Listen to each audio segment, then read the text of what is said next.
భగవద్గీతే భవద్వేషిణి.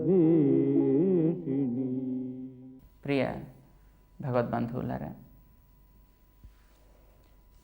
మానవుడికి గొప్పతనాన్ని ఆపాదించేది, మానవ జన్మని సార్థకపరిచేది ఆత్మతత్వ జ్ఞానం. ఈ జ్ఞానాన్ని పొందగలిగితే వాడు తన జన్మ యొక్క ప్రయోజనాన్ని పొందినట్టు. అది లేకుండా పోతే గొప్ప అవకాశం కలిగింది కానీ వినియోగించుకోకుండా వ్యర్థం చేసుకున్నాడు అని అర్థం అన్నమాట. కేవలం ఆహారాన్ని ఆర్జించడం, అనుభవాలు పొందడం, విశ్రాంతి తీసుకోవడం, తిరిగి ఒకనాడు దేహంలోంచి వెళ్ళిపోవడం, ఇది ప్రతి జీవి చేస్తుంది. మనిషి కూడా అదే పని చేయాల్సినటువంటి అవసరం లేదు. అయితే అవి తప్పవు. వాటిని చేస్తూ మిగిలినటువంటి జీవులు, ప్రాణికోటి చేయడం చేతకాని మరొక పని, విలక్షణమైన పని ఇతను చేయగలిగింది తానెవడు అనే విషయాన్ని, తాను చేయవలసిన పని ఏది అనే విషయాన్ని, ఎవరిని ఆశించి ఎవరి కోసం తను చేయాలి అనే విషయాన్ని గుర్తించాలి. వాటిని గుర్తింపచేసేది కేవలం తాను చదివేటువంటి పుస్తకాల వల్ల కలిగే జ్ఞానం కాక గురువుల వల్ల లభించేటటువంటి జ్ఞానం. ఆ గురూపదిష్టమైనటువంటి జ్ఞానం చాలా పవిత్రమైనది అని శ్రీకృష్ణుడు భగవద్గీతలో 4వ అధ్యాయంలో చెబుతాడు. అది ఆత్మలో ఉండేటటువంటి అన్ని రకాల దోషాలను తొలగించడమే కాక అర్జున, అది నీకు స్పష్టమైనటువంటి దర్శనాన్ని కలిగిస్తుంది, ఆనందాన్ని లభింపచేస్తుంది అని అంటాడు. అయితే అది ఎప్పటికి కలుగుతుంది అని అడిగాడు అర్జునుడు. గురువుగారి ద్వారా ఉపదేశం పొందాం, సరిపోతుందా? లేదు పుస్తకాలు చదువుతాం, సరిపోతుందా? లేదు ఫలానా వారు చెప్పారు చాలదు. అది నీకు ప్రత్యక్షంగా అనుభవించినంతగా అది స్పష్టపడాలి. నిప్పు కాలును పుస్తకం చదివాడు, ఏం లాభం? వీడికి తెలిసింది అదేమిటో. పంచదార తీయగా ఉండును, ఏమిటి లాభం? వీడికి నోరు మండుతోంది. పంచదార తీయగా ఉండి తెలిస్తే లాభం ఏమిటి? ఇంత నోట్లో పోసుకుంటే లాభం కానీ. అంటే వీడు రుచి చూడాలి. అది రుచి చూడటానికి అందినప్పుడు మాత్రమే దాన్ని పొందినటువంటి ఆనందం వాడికి ఎట్లా కలుగుతుందో, లేకపోతే అది కేవలం చదివినందువల్ల కలిగేటటువంటి ఆనందం కానే కాదు. తీపిగా ఉంటుంది అని తెలిసింది కానీ అది వీడికి అనుభవంలోకి రాదు. అలానే ఆత్మవిషయక జ్ఞానం కూడా కేవలం వారెవరో అన్నారట, లేక వీళ్ళెవరో చెప్పారట, లేక అక్కడెక్కడో పుస్తకంలో ఉందిట అని కేవలం అలా వినడము, చదవడము, తెలుసుకోవడం మాత్రం కాక తన అనుభవంలోకి దాన్ని స్పష్టంగా వచ్చేట్టుగా తెచ్చుకోవాలి. దాన్ని ప్రత్యక్ష సమాన ఆకార దర్శనం అని అంటారన్నమాట. అంటే ఎదురుకుండా ఒక వ్యక్తిని, ఒక వస్తువుని తను చూస్తుంటే, ఓ ఇది ఫలానా, ఇది ఫలానా, ఇది ఫలానా అంటూ ఆ వివరాలు ఎట్లాగైతే వీటికి స్పష్టంగా గోచరిస్తూ ఉంటుంటాయో, అలానే ఆత్మ విషయంలో తను విన్నటువంటి దాన్ని కూడా తను చేసేటువంటి మరణ ప్రభావం చేత అది ఎప్పుడు వీడిలో స్థిరపడి చేసే ప్రతి పనిలోనూ అది అనువర్తిస్తూ, ప్రతి కర్మలోనూ కూడా అది వెనకాతల నుండి ఆ చేసేటువంటి కర్మని స్థిరపరుస్తూ, దృఢపరుస్తూ కనుక ఉన్నట్టయితే అప్పుడు అది వీడికి ఎదురుకుండా తనే తెలుసుకున్నంత స్పష్టంగా ఉంటుంది, ఎదురుకుండా చూస్తున్నంత స్పష్టంగా అది ఉంటుంది అని అన్నమాట. అంటే లోపల ఉండేటువంటి దోషాలన్నీ అది తొలగిస్తుంది అని చెప్పుకున్నాం. తత్స్వయం విందతి అని అంటాడు. అర్జున, దీన్ని నువ్వే సంపాదించగలుగుతావు, కానీ ఎప్పుడు యోగ సంసిద్ధ, తత్స్వయం యోగ సంసిద్ధ కాలేనాత్మని విందతి అని అంటాడు 38వ శ్లోకంలో. అది నీకు యోగ సంసిద్ధ, చేయవలసినటువంటి కర్మ ఆచరణలో నీవు మొట్టమొదటి నిష్ఠ కలిగి ఉండాలి. అది నీకు మనసుకి పర్ఫెక్ట్గా పట్టాలి.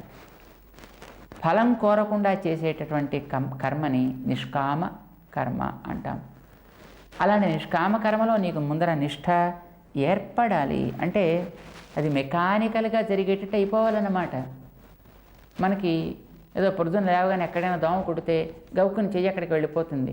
అక్కడ దోమ కుట్టింది కనుక ఏ చెయ్యి లెమ్ము, కాస్త పైకి వెళ్ళి అటునుంచి అలా పక్కకి తిరిగి స్ట్రైట్గా వెళ్ళి బలాన చోట ఉన్నది అక్కడ దాన్ని తుడువుము అని నువ్వేం చెప్పక్కర్లే.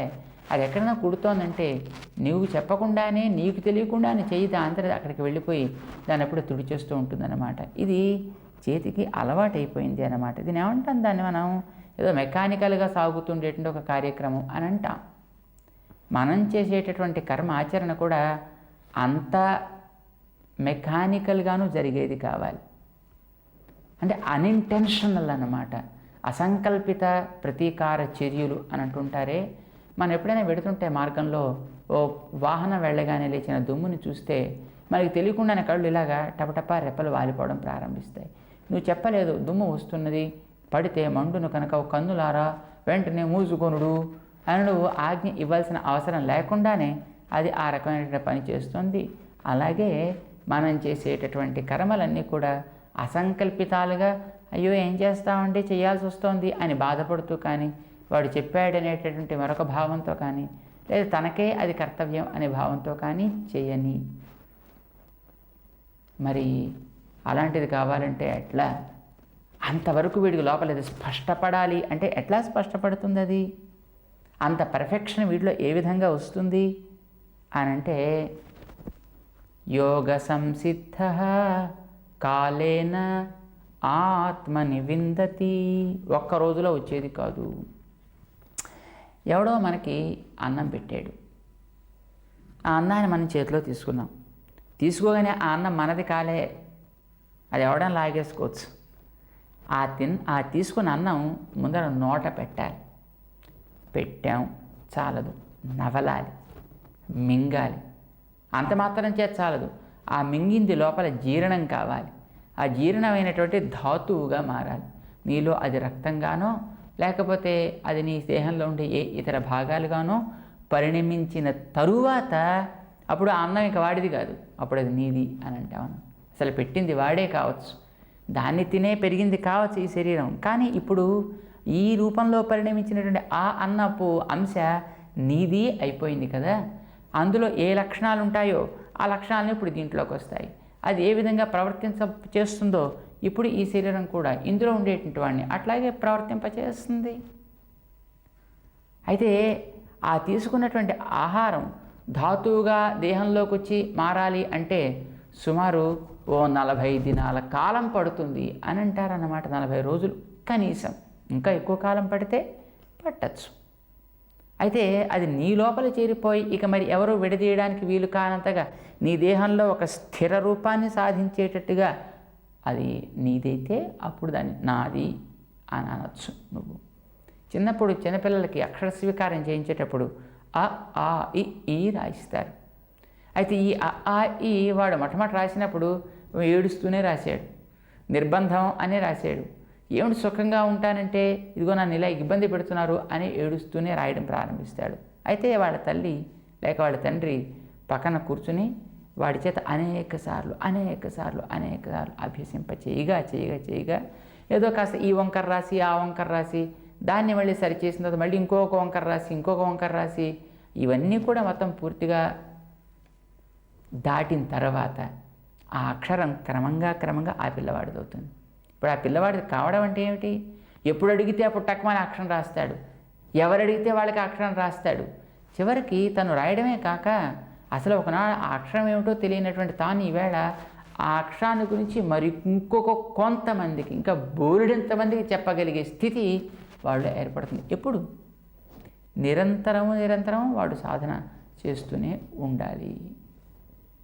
ఈ నిరంతరం చేసేటువంటి సాధన చిన్నపిల్లవాడు చేస్తే అక్షరాలు ఎట్లాగైతే వాడికి స్వాధీనం అయిపోయి ఎవరు చెప్పలేదు నాకు నేనే నేర్చేసుకున్నాను అన్నంతగా వాడి స్వాధీనం అయిపోతుంది. ఎప్పుడు కావాలంటే, ఎక్కడ కావాలంటే, ఎలా కావాలంటే అట్లా వాడుకోవడానికి వాడి చేతుల్లో ఉండేటువంటి ఒక అద్భుత పరికరాల్లో అవి ఉండిపోతాయి. అట్లానే మనం పెద్దల ద్వారా ఉపదేశంగా లభించినటువంటి జ్ఞానం కూడా మనం చేసే సంతత స్మరణ ప్రభావం చేత అది లోపల ఒక సంస్కార రూపంగా ఏర్పడిపోతుంది. ఎంతకాలానికి? కాలేనా ఆత్మని విందతి. అది కాలేనా, ఇంతకాలం అంతకాలం అని ఏం చెప్పలేమయ్యా. అది వాడి యొక్క అభ్యాసాన్ని బట్టి వాడి యోగ్యతను బట్టి ఉంటుంది అని స్వామి కాలేన విందతి అని చెప్తాడన్నమాట. అలాంటి స్థితిలోకి మారిన జ్ఞానమే పరిశుద్ధమైనటువంటి జ్ఞానము అని, అదే ఆత్మతత్వానికి కావలసినటువంటి సార్థకతని చేకూరుస్తుంది అని అంటారన్నమాట. రామచంద్రుడు విశ్వామిత్రుడితోటి వనవాసానికి బయలుదేరాడు ఆయన యాగ సంరక్షణ చేయడం కోసం అని. దేవతల ప్రేరణ చేత విశ్వామిత్ర మహర్షి రామచంద్రుడికి ధనుశాస్త్రాన్ని అంతటినీ ఉపదేశం చేసేసాడు. సాధారణంగా గురువుగారు ఉపదేశం చేసిన తర్వాత దాన్ని తాను స్వీకరించి గురువుగారు ఆదేశించిన ప్రకారం ఎక్కడో ఒకచోట తాను స్థిరంగా ఉండి మంత్రాన్ని జపించుకోవాలి. ఆ రకంగా జపించినట్టయితే అది వాడికి సిద్ధిని కలిగిస్తుంది అని అంటాం అన్నమాట. విశ్వామిత్రుడు ధనుశాస్త్రం సిద్ధి పొందినవాడు కావడం చేత రాముణ్ణి పిలిచి మర్నాటి ఉదయమే ధనుశాస్త్రం అంతటినీ ఉపదేశం చేసేసాడు. అయితే రాముడు దాన్ని మళ్ళీ ఉపాసన చేస్తూ మననం చేస్తూ సిద్ధి పొందడానికి కావాల్సిన ఏమీ చేయలేదు. మామూలు వ్యక్తి అయితే ఆ మంత్రాన్ని తను ఉపదేశం పొంది కొంతకాలం తన కనుక సాధన చేసినట్టయితే ఆ మంత్రానికి అధిష్టాన దేవత ఎవరో ఆ దేవత వచ్చి వాడు ఎదురుకుండా సాక్షాత్కరించి అబ్బాయి నీకు ఏం కావాలి అని అడుగుతుంది. నాకు ఇలా కావాలి అలా కావాలి అని వీడు అడిగితే దానికి తగినట్టుగా ఆవిడ కావలసినటువంటి వరాలు ఏదో ఇస్తూ ఉంటుందన్నమాట ఆ దేవతా విశేషం. కానీ రామచంద్రుడికి విశ్వామిత్రుడు ఉపదేశం చేస్తే ఆ దేవతలంతా మొత్తం అంటే ఒక్కొక్క అస్త్రానికి ఉండేటటువంటి దేవతా విశేషాలు అలా చుట్టూ నిలబడి రాముడికి రామా ఏ రకంగా మమ్మల్ని సేవ చేయమంటావు నీకు ఆజ్ఞాపించు అని శిరస్సులోంచి నిలబడ్డాయి. ఆశ్చర్యపడ్డాడు రామచంద్రుడు. రాముడి మనస్సు దోషాలు కడగాల్సిన అవసరం లేకుండా సహజంగానే అది స్వచ్ఛంగా ఉండడం చేత ఇక ఇతరమైనటువంటి ఏ ప్రయత్నం అవసరం లేకపోయింది. వారంతా వెంటనే అతనికి సాక్షాత్కరించాడు. అప్పుడు రామచంద్రుడు ఎంత మర్యాద తెలిసినవాడో ఒక్కొక్కరిని ఒకసారి చేత్తో తాకేటాను. మీరంతా కూడా నా మనసులో ఉండండి. ఎప్పుడు నేను కోరితే అప్పుడు మీరు పైకి రండి. మానసా మే భవిష్యత్వం అని వాటికి శాసనం చేశాడు. వారు ఉపదేశించిన దాన్ని తీసుకున్నందుకు గుర్తుగా వాటన్నిటినీ ఒక్కొక్కసారి అట్లా అట్లా స్పృశించాడు. ఆ తర్వాత అన్నిటినీ కూడా మొత్తం తన మనసులో ఉండమన్నాడు. ఆ రకంగా ఆయా దేవత ఆయా అధిష్టాన దేవత ఎదుట సాక్షాత్కరించి రామచంద్రుడికి కార్యకరం అయ్యేట్టుగా ధనుశాస్త్రాన్ని చేసింది అని మనకి చెప్తారన్నమాట. అందుకోసమే రామచంద్రుడు యాగ సంరక్షణ చేసేటప్పుడు మానవాస్త్రాన్ని ప్రయోగించాలంటే వెంటనే ప్రయోగించగలిగాడు. ఆగ్నేయాస్త్రాన్ని వెంటనే అప్పుడే విన్నది. కానీ అతనికి మనసులో అది స్థిరపడటం చేత వెంటనే ప్రయోగించాడన్నమాట. ఇలా ఆత్మజ్ఞానాన్ని గురించి వినేటటువంటి వ్యక్తి కూడా మనం కూడా దాని గురించి విన్నప్పుడు పరిపూర్ణమైనటువంటి శ్రద్ధతోటి కనుక గురువు గారి ద్వారా మనం విన్నట్టయితే అది మనలో ఉండేటువంటి శంకలన్నిటిని తొలగిస్తుంది. మనకి లేని యోగ్యతల్ని కూడా దాన్ని కలిగిస్తుంది. తద్వారా వారు మనని అనుగ్రహించేటట్టు చేస్తుంది అన్నమాట. ఇది జ్ఞానం చేసేటటువంటి ఒక గొప్ప ఉపకారం కనుక అర్జున తత్స్వయం యోగ సంసిద్ధ కాలేన ఆత్మని విందతి నహి జ్ఞానేన సదృశం పవిత్రం ఇహ విద్యతే. కనుక ఈ లోకంలో దానికంటే మించినటువంటి పవిత్రమైనది ఏది మరి లేనే లేదయ్యా. దాన్ని క్రమంగా అభ్యాసం చే తప్పకుండా లభిస్తుంది అని అంటూ చెప్పి ఆ లభింప చేసుకోవడానికి రుచి కలిగిన వ్యక్తి కొన్ని మెట్లు క్రమంగా ఎక్కవలసి ఉంటుంది. ఆ మెట్లు ఏమిటో స్వామి ఉపదేశం చేస్తున్నాడు. ఎవరెవరికి ఏ విధంగా లభిస్తుంది అనేటటువంటి దాన్ని పై శ్లోకంలో అదేమిటో తెలుసుకునే ప్రయత్నం చేద్దాం. జై శ్రీమన్నారాయణ.